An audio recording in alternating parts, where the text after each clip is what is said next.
Welcome to The Hype Within, exploring journeys of authentic leadership and growth. On the show, tech leaders will share their stories of developing their leadership skills and challenges they faced along the way.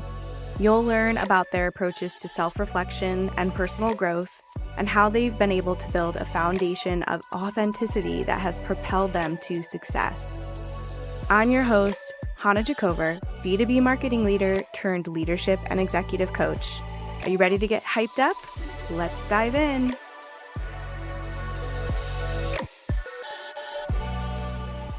Hey leaders, we are back with a very, very special guest that I'm excited to introduce you to today. And we have had the chance to work together in my position at MadKudu.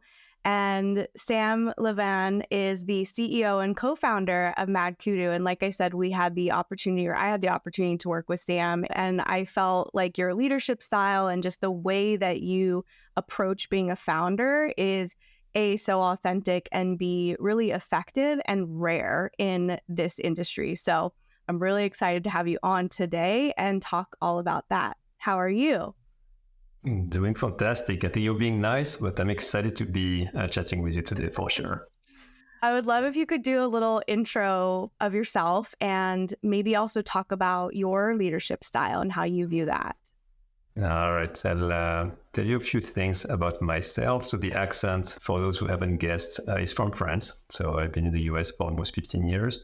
You mentioned, I think, the co-founder and CEO part of my life, which is one of my biggest hobby. Also, I'm a father of 4 and plus 1 dog. So that keeps me busy on weekends. And on the personal stuff, I have developed an addiction recently to windfoiling. So it's kind of a mix of windsurfing, having a baby with a kite surfing, and a little bit of surfing. So a very fun thing to do on the weekends to recharge. That sounds amazing. Where do you do such a thing? Anywhere where there is wind, so mostly in the Bay Area. I live in South Bay of San Francisco, but it's an excuse to go anywhere where there is like water and wind together. That's awesome. Is that the one where you're like kind of propped up a little bit on the water, on the board? I know it looks a bit douchey, so it looks so tank bros and like those kind of things, but the feeling is amazing. Like it's like flying, so it's more like flying than surfing. Very 3D, and yeah, you are like 100% in the moment. So that's a fun hobby to have. It sounds fun. It sounds like an adrenaline rush. I love it. Okay, what about your leadership style? How would you define your leadership style? All right, I have to tell you something about leadership, because when I was younger, there was, for example, in college, like classes about leadership. And for me, it felt like teaching leadership and learning about leadership was not being authentic, because it felt a bit like manipulation, or like, you want to learn how people work and kind of find a way to make it work for you in some ways. But over the years, I think I've learned quite a lot. And I think leadership, there is a style, but also a skill set. So that's been a big topic for me, still clearly a student on that. But if you ask about leadership, I would say servant leadership is what I aspire to, serving the people I'm working with and serving the mission as well. So it's kind of this combination of, at the end of the day, life is very short. I don't care about many things, but purpose has a meaning. And I think I found a lot of purpose serving people. I find it fun. So it's very selfish. It's a selfish way selfish way, because serving people makes you happy.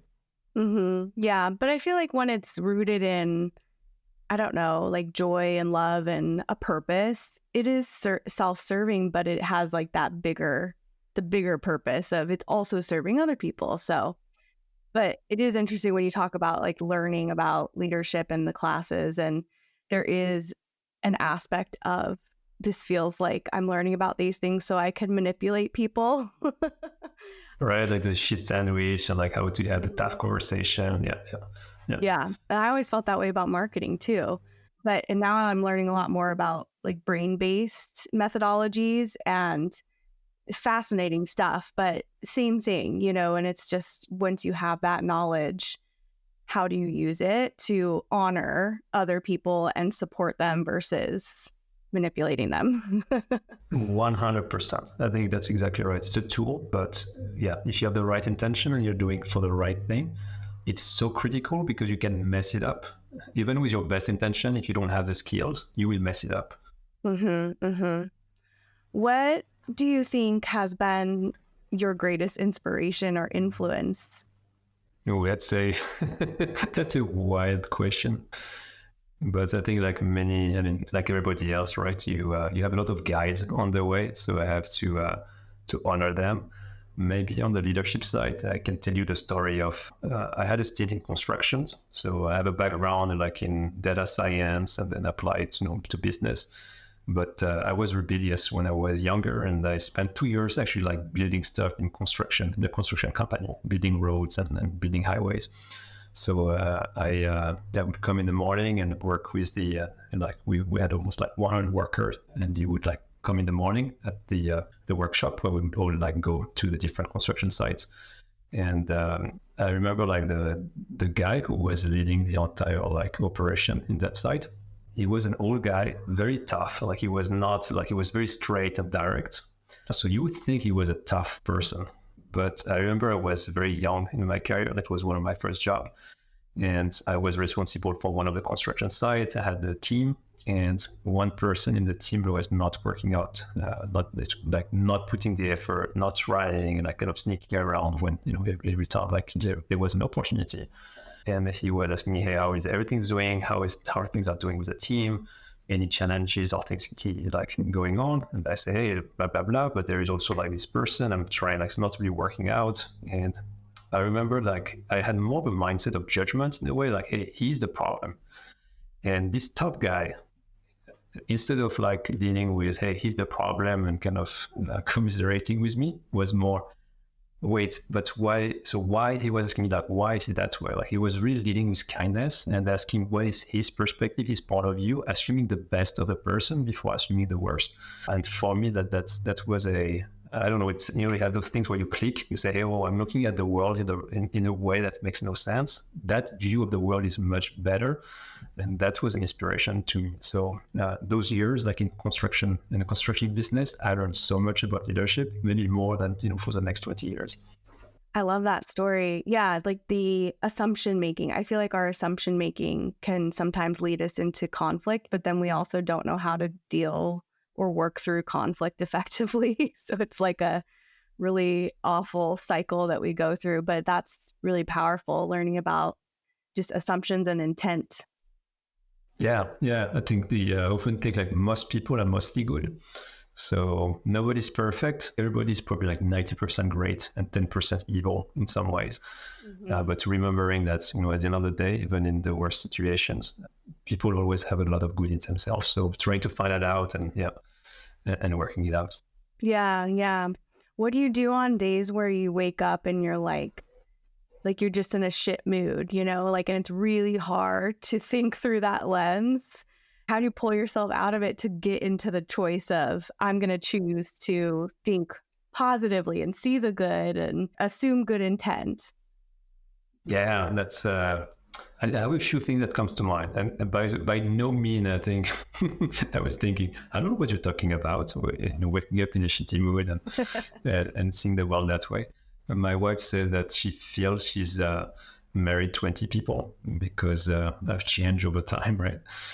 But there are a few things at least that helps me be more the person I want to be than the person I don't want to be. And so it's I've been working out a lot on that side, and I'm not great, but I'm much better than what I was before for sure. And I think a few things that I would highlight on that side. One is, there's this miracle morning that people talk about, and that is as a founder, I want to like best serve the company, my team. I also want to be a good father, a good son, a good friend. So it's a lot of conflicting priorities that you have. Mm-hmm. And like the miracle mornings have been excellent. So, it's really about what is your routine in the morning that, get the best out of you. That I built over time. And one of the two, maybe like specifically, I think to the conversation right now about how seeing the world in a positive and constructive way. There is this book, I think, from, her name is Katy Byron, I think so, and it's like the 4 questions. And that was something where it's kind of journaling, but she has 4 questions, like anything you're emotionally conflicted about, and mostly when it's about relationship and people. She has those things where you write first what's your gossiping mind think, like put the worst on paper. You're like, oh, I think he's trying to go behind my back, and he's trying to do this in selfish way, like the things that you barely like allow yourself to think and say. Go 100%, almost push yourself to be like this bad person, assuming the worst, and you put it on paper. And then the step number 2 is you ask yourself, it is true. And that's where like you step back and you're like, some of it you're still emotionally attached to it. You're like, oh yes, no, definitely he's going behind my back in a mean way. And then the next question is this really true? That's where like you're like, maybe I'm making some assumptions there, right? Like you're getting your way. And then there are like the 2 last questions are, how does it that thought makes me feel? And the last one is, who would I be without that thought? And this is a practice that has been very powerful for me. I highly recommend it, especially with relationships. That really helps seeing that whatever thought or assumptions I'm making, it's really based on storylines that when you look back at it, especially when it's on paper, you're like, oh, come on. That's, you almost laugh at yourself in some ways. Mm-hmm. That's an awesome routine. And we'll get the book in the show notes, The Miracle Morning. And it's sort of like you create your own like cognitive behavioral therapy. Yeah. It works. It really works. I have a book called Let Forgiveness Set You Free. And it's very similar, where it's like prompts and journaling. And it is all about looking at these assumptions and these stories that we pretty much make up just based on our perception of things, and moving through the process of, like this is the story that I made up, and then eventually landing at forgiveness of either for yourself or for whoever you've made the story up about. And it's a really healing process. It's, I think, such a catalyst for growth that more people should spend time on. Yeah, I mean, everybody have their tools and whatever works for them, but for sure, at least for me, it's been a fantastic tool. Yeah, I can see how it can be for you as well. Yeah, I knew you would bring some good tools to the table, because I know that you have always had really great rituals, and you believe in rituals not only for your personal life but also at the company too. What other rituals do you think are important? Instead you have the Miracle Morning, but even thinking about like at the organization at MadKudu, what rituals do you have in place to make sure that you stay grounded and there's balance there? It's a good question. Yeah, I'm very much a student, but maybe a few things that comes to mind where I do feel those rituals have been very positive for the company and for the team. One is around every Monday morning, we have our all hands meeting with the company, and we always start with kudos for the team. And we have a Slack channel during the week where people share almost every single day, hey, thanks for this person for having done this, and like showing up and recognizing when people do do things for the rest of the team. And you really see that channel is one of the most active channels we have on Slack. But still, on a Monday morning, we spend sometimes like 10 minutes, sometimes 15 minutes with the team sharing appreciation for each other for things that have been done. And I think that ritual has been very, very positive, especially when it's more team with team. So it's not like, hey, it's great to get appreciation from your manager, but it's different from its peers, even someone from a different team. And it really like makes you appreciate and realize, I think, the value of the work that you do. So that's one ritual, for example, in the company that I love. We've kept it for years, and we've changed many, many things, but that one is always there. That is one that I got to participate in, and I loved it. It just you start your morning with gratitude, you start your week with gratitude, and some of the things surprise you too that come to you. And even if it's somebody else's kudu to not you, like you feel that gratitude towards that person as well. And like it totally fills you up. I absolutely loved that ritual at MadKudu. One other thing that I think you and Francis developed that I thought was really fantastic was the use of a user manual, and like kicking a relationship off with something like a user manual was really powerful. And it wasn't fluffy questions. I was used to seeing a user manual with like very fluffy questions about like, what are your top favorite foods? No, this was like, what are your deepest, darkest triggers? That's true. It was intense. They're like, ooh, TMI, yeah. Yeah. Having something like that in place, how do you feel like it helps other people with balance and staying grounded? Yeah, try not to share too many embarrassing stories in a public way, but I'll tell you one thing for sure. It's much easier to tell people about how to work with you and your flaws and know how to work around that than to actually change yourself. So out of laziness, I think you would rather like say, hey, okay, that's what to expect, but also here's what often people misunderstand about what I'm trying to say, or the way I'm saying it, or the way I work. And it's amazing to see like how when people have that awareness, a lot of those problems goes away. So very specifically, for example, on my end, sometimes I can give you a download of ideas and things that come to mind. I'm really sharing that to you to give you context, but it might be confusing because you're like, is he giving me feedback? Is he trying to tell me to do something? Is he like, and I could try to give more context, to like change the way I communicate and to change myself, which I am, right? I'm trying, but it's much easier to give you that context so that when that happens, you're like, okay, I know what's happening there, and he is who he is, but it works for me, right? So I think that user manual, in a way, it's a very lazy way to build great relationship without having to change yourself too hard. Mm-hmm.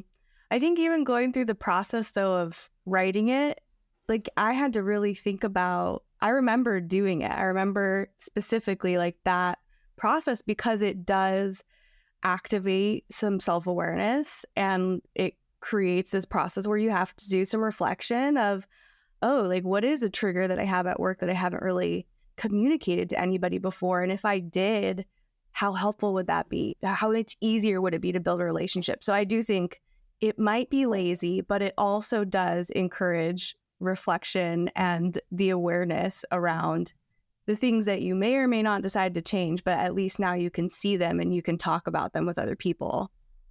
Totally.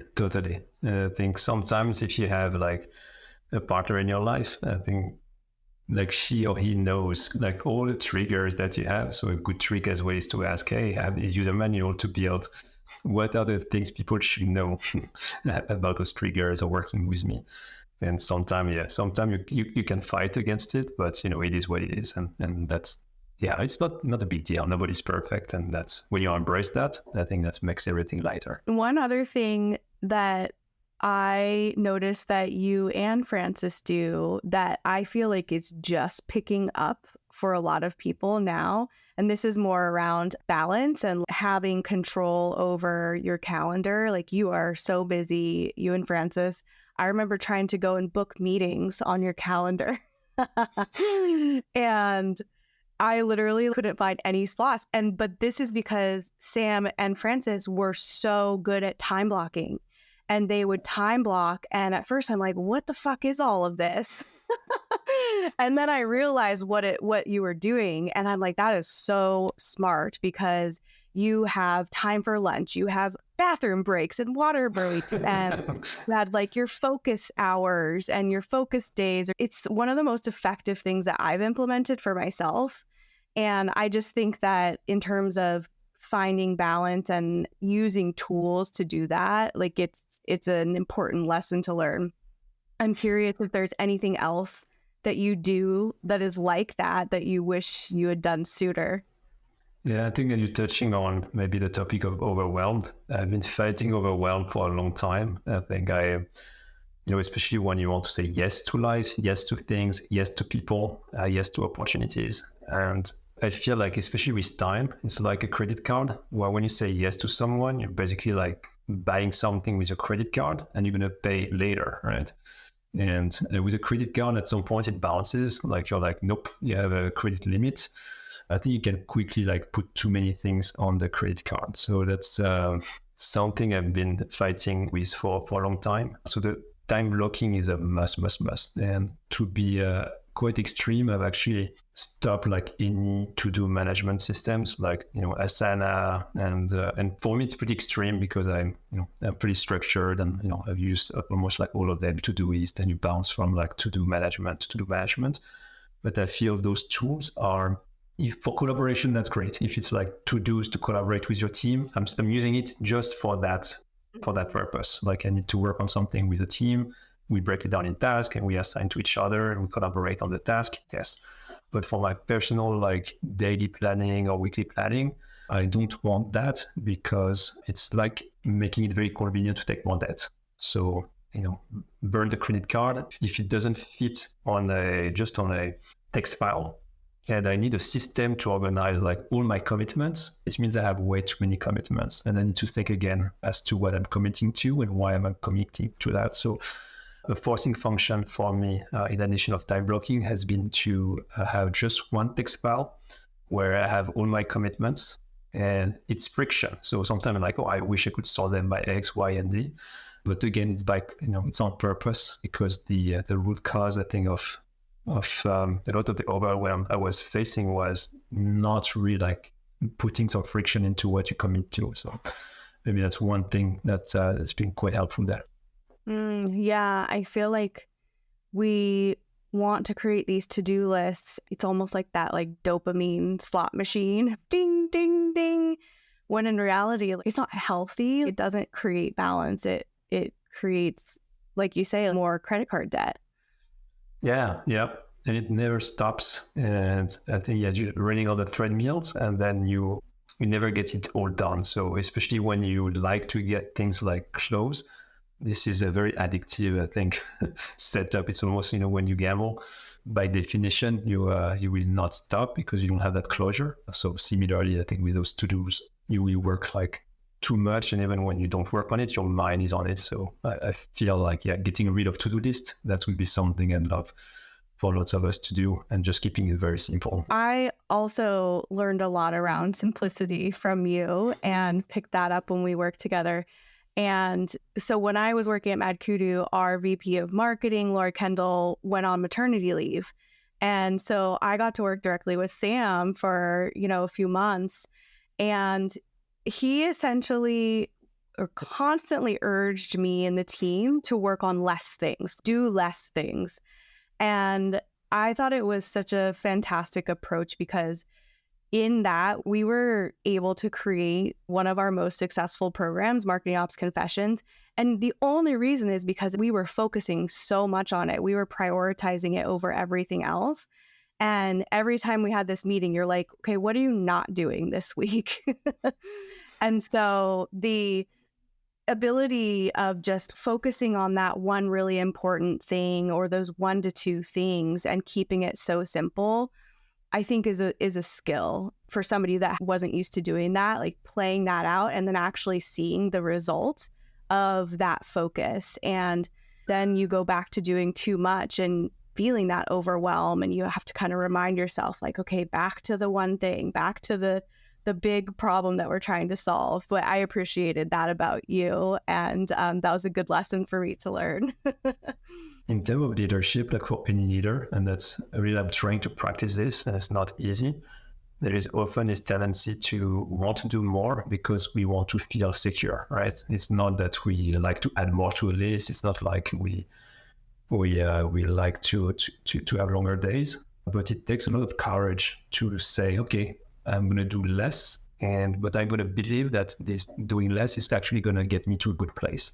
Mm-hmm. And I feel sometimes we would want to add more because that's a way to feel better, to feel safer, to have more control, to feel like it will get us to a better place. But as a leader, and I think for all the leaders out there, a lot of leaders, I think, add more to people's plate. And it's very, I think, a natural thing to do. So I think practicing this, hey, as a leader, can you remove things from people's plate? Because often it's hard to do it when you are in this position. So you want someone else to do it for you. I think it's much easier for someone outside of you, help you out on that. And I think we can help each other on those things. Yeah, totally agree. And I think it goes hand in hand with the concept at MadKudu that you and Francis use around having a big bet and really thinking through the lens of this is the one big thing that we're looking to solve or that we're really putting a lot of our effort into. But I find that juxtaposition of like, this is how that kind of looks in a one-to-one format where you were encouraging me to focus on that one thing. But then as you zoom out for the collective organization, that one thing was aligned with our big bet. For people that, obviously aren't in MadKudu's culture, what is the concept of the big bet and how do you demonstrate that with the team, or how do you encourage them to really kind of be aligned to a big bet? Yeah. That's one I think I'll share maybe on why like having this focus and one big bet at the company level or team level. I think the alternatives don't work. So I wish you could have like 3 or more, but I think I've tried it in the past, never worked. There is a fantastic book that I think a lot of people know about, which is like Good Strategy, Bad Strategy. So very like highly recommended when strategy has this kind of fluffy reputation, and that makes strategy really like clear. But if you have a leadership role, I think what are you paid for, right? Like how do you add value? And you're not adding value by just having like great ideas, and your team have better ideas than you do. They are like, working the field. There are things that you don't see. So the teams will have great ideas. But in a leadership position, I think what you're paid for is really to make decisions and taking that chance, right? And you are accountable of the end results. So you are the one that needs to make that bold decision. I think when you have this concept of one bet, and there's one rock to move, basically you as a leader, it would feel a lot better to say, hey, let's do those 3 things and, it would be better. But no, for the sake of the team and for the sake of the company, you have to take one thing that you believe strongly enough in, that by just doing this one thing is going to move the company forward in a significant way. And on that piece, it's pretty critical to differentiate, I think, running the business and moving the business. So I think some people have talked about that in the past, where running the business is if you keep doing what you're doing and maybe doing it a bit more, you keep getting what you get and maybe a bit more. But if you want to build to make a change in the world, build a company that, have an impact in a significant way, just doing more to get more doesn't work. So you really have to think and make the risks, make some bets in a way that is not linear, where you're going to do this, but it should pay off in a big way. If you don't do that, you know what you're going to get, and that's not what you want. So it's a pretty obvious thing to do, but I think sometimes it feels safer to just say, when brute force doesn't work, it's because we need to brute force it more. I think it takes a really strong culture to have that really move down through the teams, right? And have everybody aligned to that. I feel like that pushing forward and going all in on a big bet, like you really have to have that strong culture where the individuals actually display those values and beliefs. MadKudu, from an individual to a collective level, the culture is just very natural and very aligned with, okay, here are our values, and then here are the people that work for us, and they have those same values internally. What was your process in designing and fostering that culture? By no means, I think we got it all right. But I've made mistakes in the past, I think, of how to not build a good culture. So I think that's where you realize the importance of that. And I think going back a bit to the rebellious time, where for me, like core values, culture, those were like poster on the wall. Like I saw so many companies talking about cultures and like it meaning nothing, right? In some ways, like I felt it was disconnected from what people were experiencing, almost like people who joke about culture. But I saw, I think, when in my entrepreneurial journey, when you don't do it proactively and with intention, the impact it has as you scale and as you build teams. So right now, I'm kind of switch my mind to a very different place. I think more like if you work on culture, you need to do it right. And there may be a few things that I think is very like practical and applicable for everyone. But one is, of course, putting it on paper for yourself at a minimum. When you talk about culture, like I talk to other CEOs and founders, and they're like, we talk about cultures, what are your values? And they're like, they know 2 out of 4. And they're like, you should be able to tell your values sleeping, tired, like drunk at any point, right? If you ask me, I mean, I can tell you it's going to be like the honey badger, the authenticity, the customer value with the lifelong learner, right? I don't even think about it. It's just like top of mind. So there's this thing about like feeling it very deeply. And a few things I think that's at least so far, like I found to be critical is one, hiring with like those values in mind, and not as in terms of, hey, those are great values and you should like match those values, but more, hey, here is who we are. Here is what we care about. Some people like to sleep late. Some people like to wake up early. And, is one better than the other? No, it's just like, if you are with someone who's going to like dance till like, or like make noise till like 2 a.m. in the morning, but then it's living with someone who wakes up at 5, it's nothing is better. It's just like it's difficult to work together because you don't share those same values, right? Like you don't have a weird affinity to some things that are really important to you. So I think on the hiring side, we have one call that's only about the culture. And it's really about showing proactively like who we are, what we care about. And some people would say it's self-select, right? Some people would say, oh yeah, I care about those things. I love that you care about those things. And I'm joining not just for like, the mission for this or for that, but I'm joining because I would work with people who care about some of those things that are important. We can be different in many ways. We don't think it impacts diversity, but those values are expressed outside. I think that has been very important because most of the values or the way the culture is built at MadKudu happen from the people at MadKudu, and it's not like who cares what. We have a Notion doc, of course, with like all the things, stories and stuff like that. But I think it's the people themselves who make those values mean something. I think that's really beautiful and potentially an overlooked process for a lot of companies, especially bigger companies, bigger organizations, because it gets challenging. MadKudu's grown over the last couple of years since I've been there. I think you said 50 employees now, 20 million raised last year. Very exciting. Has that changed your approach at all with the growth, thinking about culture and values? Yeah. Maybe one thing I mentioned in case it's helpful. When you take a role in a company, I often see candidates like not ask so much about on culture. And I think it's so critical. Like if I was to join an organization, or when people ask me like, should I have this opportunity or not? I would say that should be at least like 30% of your decision. So making sure to ask the questions and not just, hey, what are your values? Because people are, okay, oh shoot, he asked about values. Let me look at the Notion doc to find out what it was. But more, hey, tell me stories like, what does that mean? How do you lead those values yourself? How does that express themselves? And if you're not excited about 2 or 3 of those values, that would be a red flag on taking an opportunity. Because when there is this match in values, I think you are more successful, you're happier, your life has a lot more meaning, and our life and careers are so short. So and just put a little note on that one where sometimes ask candidates, do you have any questions? And not that many. And I think it's an important decision for you, right? Not only for the team at the company. In terms of scale and growth on that one, I think there are a few challenges. I think one is, like many companies, we've gone a hybrid. So we used to be in one office in Mountain View, California, one in Paris.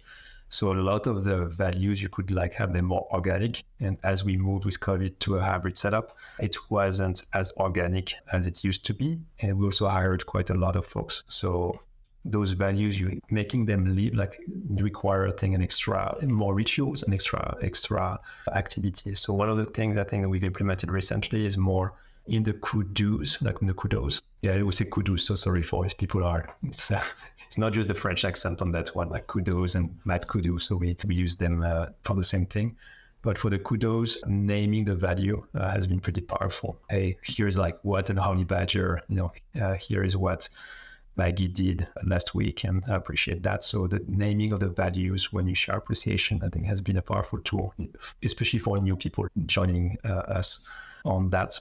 And then on the hybrid setup, also on the quarterly review, we have a section where we look at values. And again, we'll never force someone hey, you have to feel that way about that thing. But it's more of a reminder and just sharing appreciation. And hey, here when you did this quarter, that was really in line with those values. So having that part of the conversation where it's not just about growth and performance, but it's about also what you care about. So those are things we're implementing now to scale a little bit more as we grow. Yeah, it helps, I feel like, just kind of make it this living and breathing thing that helps the company operate, and it is in everybody, and it's more about like how you do things versus what you do. Exactly. Yep. Love it. Okay, so I want to talk a little bit about you and Francis. I mean, you and Francis have been working together for a really long time. I feel like you have a great co-founder relationship. You have a great friendship. How do you balance leadership responsibilities and maintaining a healthy partnership with Francis? No. Yeah, my wife is jealous of my relationship with Francis, and I'm hoping his wife too. I think that's an interesting relationship, because if it's just like a leadership team, I think it's like purely professional, so you don't have that friendship in addition of it.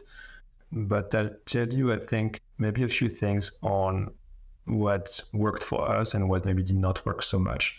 I feel the few activities I think that helped us on over the years, right? I've been working with Francis for almost 15 years now. So at MadKudu, but also in our prior company. And there is something about shared values. So I think that's, especially if you choose like your co-founders or you choose your team, that's also one more set of very important questions, like about knowing yourself and making sure you share at least 3 out of 4, 3 out of 5, because over like any disagreement, if you care about the same fundamentals, everything else is detailed and can be like, you can disagree and commit, but at least the values are on this foundation. And for Francis, I think that's been very, very helpful through the years. The thing I think has been critical, I think, for our relationship has been every single week, we have actually like 2.5 hours in the calendar as a work session. And that time, so we work on like more operational topics and actually get work done. But it's also that time where we can really align and making sure that the visions that we have, we keep this alignment in place. So when we don't do that over like a week or 2 or 3 weeks because of traveling, for example, you can feel that the relationship is not the same, because you start like drifting away, right? In a very like subtle ways. So it's not obvious. But then when you have this lack of alignment, then I can tell what Francis is thinking before he speaks, and the other way around, because we have those sessions over the years. So I feel that investment, I think, looks like a big commitment, but it does pay off. So it's a lot of people, and myself included, we have our weekly date with my wife. It looks a bit like, hey, wait, you have like a process, you have your calendar and stuff like that.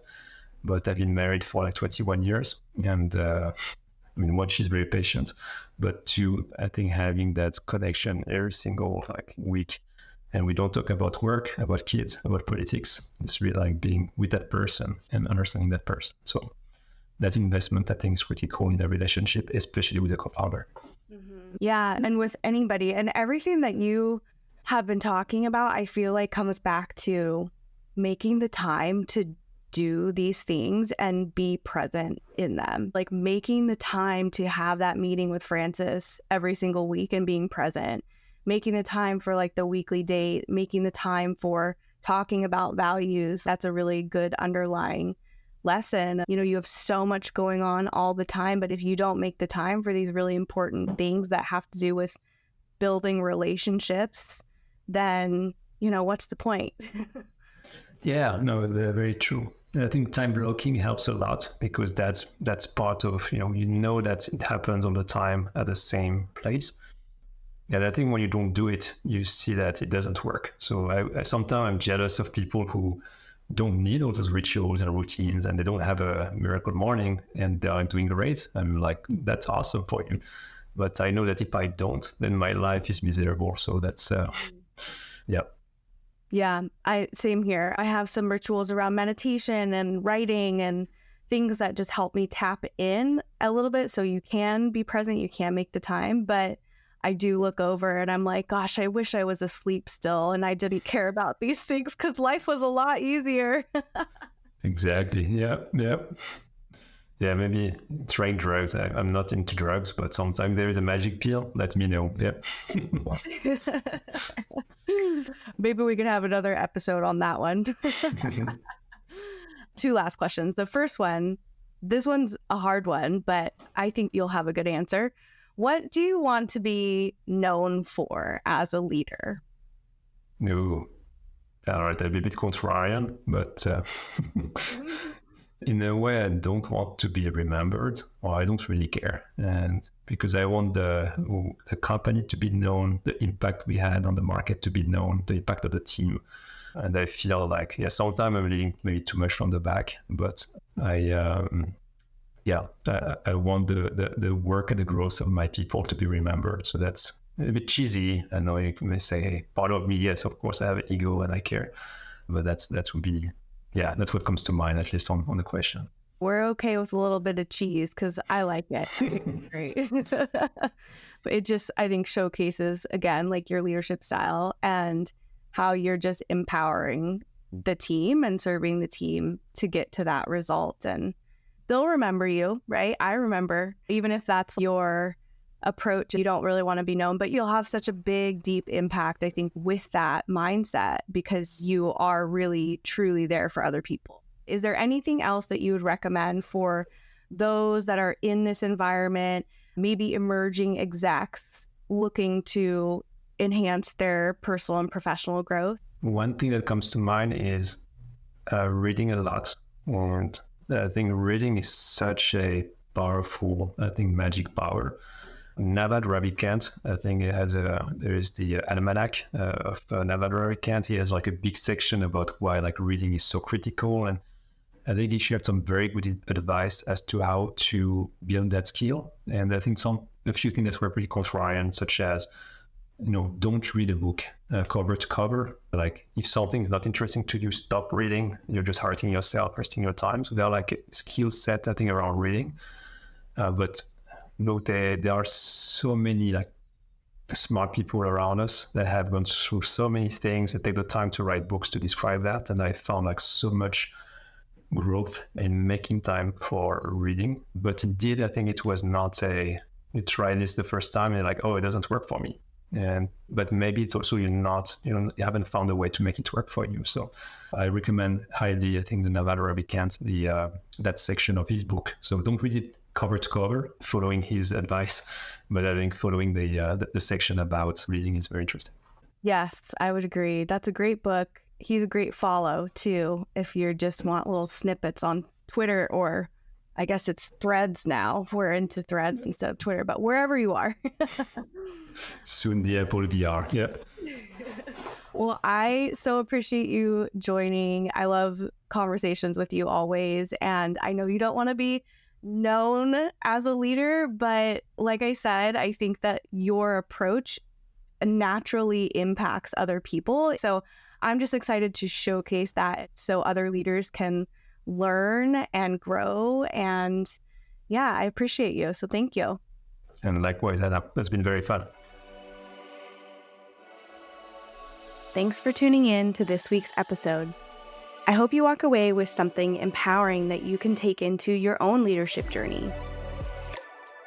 Are you a high-performing executive looking to take your career to the next level? Or maybe you're an emerging leader who wants to develop the skills you need to advance in your role and show up authentically. Or maybe you're experiencing burnout and struggling to find a better work-life balance. Whatever your situation is, one-on-one coaching can help you achieve your personal and professional goals.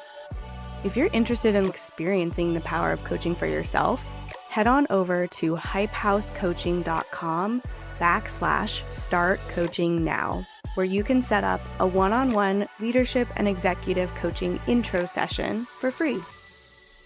Remember, the only hype that really matters is the hype within.